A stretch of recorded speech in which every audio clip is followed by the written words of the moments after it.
I was at church one time, and the pastor gave a very powerful and sobering message about the soon coming of Christ. After the service, a friend, fellow Christian, stopped me in the hallway to speak with me. He proceeded to ask me in a harsh and complaining tone, why in the world do we need to even talk about the coming of Christ? Why is the pastor always preaching about something that everybody already knows? He then said that he did not see the need for any messages on that particular subject anymore. I was surprised to hear that coming from him, who was born and raised a Christian, who also married a Christian woman and raised their children who are almost adults now as Christians. After my initial surprise moment, I then gave my response by way of analogy. I said, when you were in college studying for your profession, did you not take your studies seriously and make good effort to do your assignments and get them turned in on time?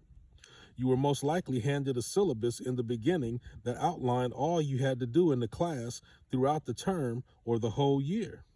On that syllabus was written information about a final exam that would take place near the end of the school year, and that it would account for nearly 40% of your final grade. I asked him, did you study more in the last few weeks of school or less? He said more. I said, why? He replied, because me getting a career in my field depended on it, and I had put in several years of my effort and my time and my sacrifice and my money. I wasn't going to throw all that out the window, especially when I had a syllabus that warned me ahead of time about the final exam. I said, good point. In fact, very good point. But have you not also given your effort and your time and your money and your sacrifice in the support of the work of God?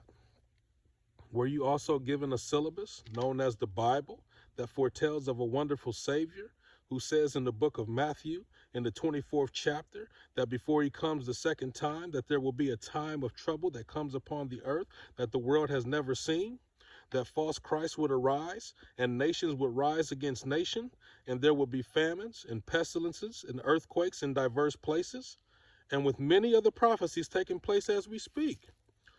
Should we talk about the coming of Christ more or less?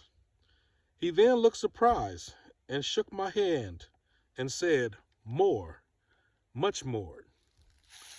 This is an inspirational analogy from Time is Short Ministries and Productions. Thank you, and have a very blessed day.